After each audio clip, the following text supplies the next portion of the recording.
I had a couple of chisels warp in the heat treat the other day, so I thought I'd show you the way I'm going to try to straighten these out and save them. There's always a risk you're going to break something like this when you try to straighten it. So here is the chisel that warped. I don't know if you can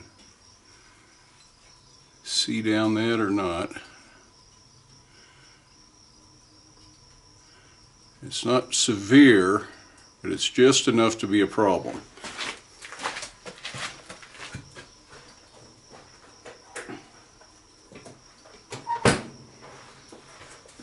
So I'm going to put these in the tempering oven at 500 degrees.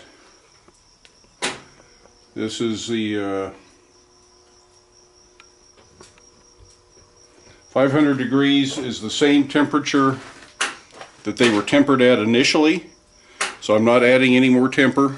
It's W1 steel, tempering at 500. It's about a 60 Rockwell, and that's very good hardness for a cold chisel.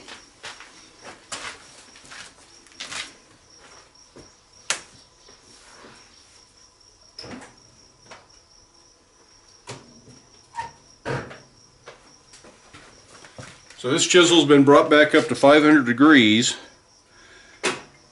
same as my original temper, and I'm going to put it in the vise. And these spacers allow me to give it a little bit of a back bend where the warp is. So I'm going to back bend it, and I'm going to let it cool. Then I'll check it. This will probably take me 3, 4, maybe more rounds of doing this before it's actually straight again.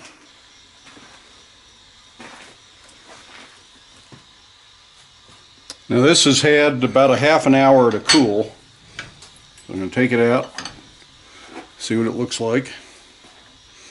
You can see there's still just a little bit of a bend, but it's better. So I'm going to put that back in the heat treat oven. And I will give it another half hour or so to heat up and then do this again. It's kind of a tedious process, but I can straighten and I can save all my work in this nice long delicate chisel here.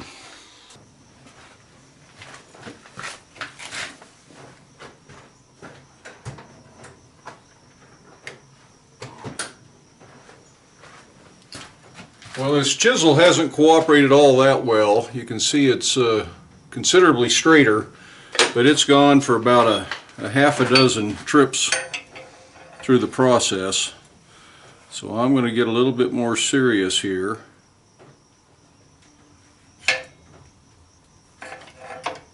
And use some bending forks. It's still hot.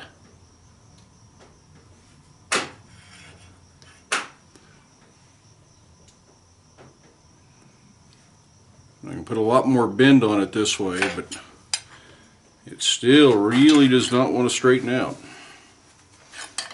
I may have to bring it back up to forging temperature, straighten it, anneal it, and go through the entire heat treat process all over again. There's a real risk of breaking it this way.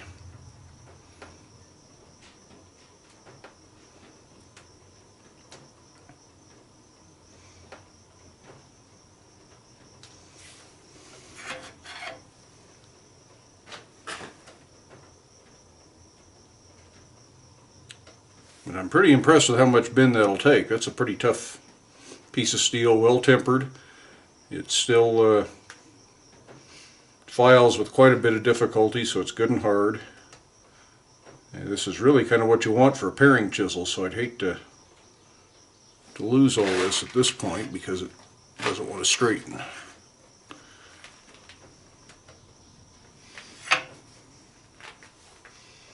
Just that last little bit.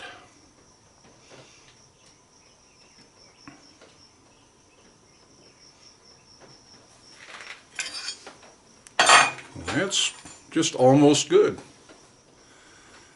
I think I'll bring it back up to heat. It's losing temperature, but that's almost straight enough right there.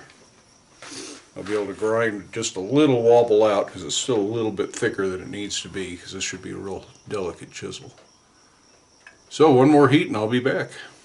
With any luck, this will be the last heat. This is the second go around of the more aggressive bending forks. I don't particularly advocate this technique because it's really risky, but this thing just didn't want to straighten. The reality is I probably spent more time straightening this than I would have reforging it, but I can be a bit stubborn. But it's not as bad as it may seem. While I've been working on this off and on for a couple of days, the first part of this video was yesterday, it's just little 5-minute spurts about once an hour. It sits here and cools. I put it back in the oven, let it soak for almost an hour, bring it back,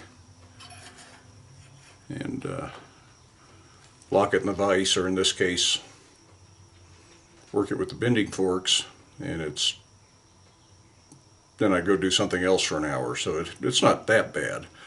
But I probably have another hour and a half, 2 hours worth of work in this overall, and then I still need to grind it and polish it up and put a handle on it.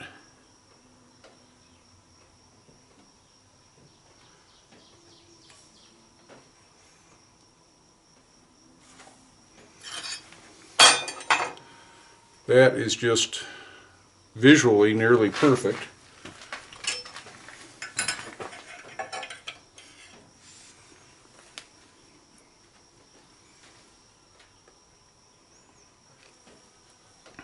So I'm pretty sure I'll be able to, after the previous heat, I checked it with a straight edge. There was perhaps a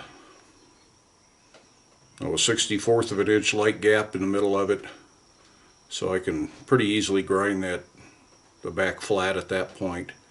And since this is supposed to be a thin, delicate chisel, taking a little off isn't really going to hurt me any.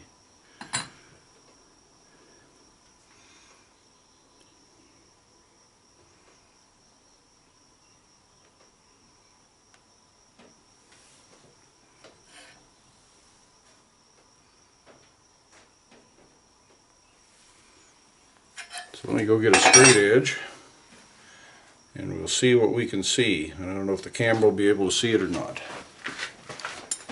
I don't know if you can see that little bit of light there. There's still just a little bow in this.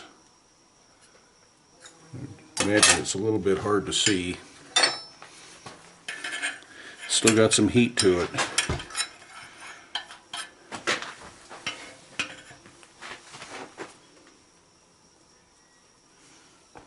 I'm going to do just a little bit more with the forks and hold it while it cools some.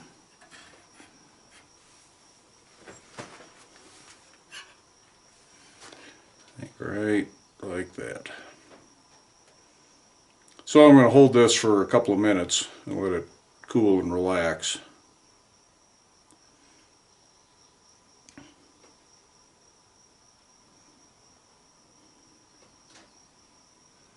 And again, this is a risky technique.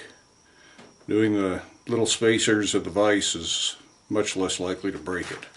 I'm sure that if I really pulled on this bending wrench, I would break this right in half, or at least put a permanent kink the other direction. Well, we got the chisel straight. Here it is, all finished. It's got an Osage orange handle on it. The back is straight, polished up for the last inch or so there. And here's a straight edge. So we got a nice straight back on the chisel. There's a fair amount of work, but like I say, it was 5 minutes here, 10 minutes there. It really wasn't all that bad. And it was well worth it because we managed to save the tool.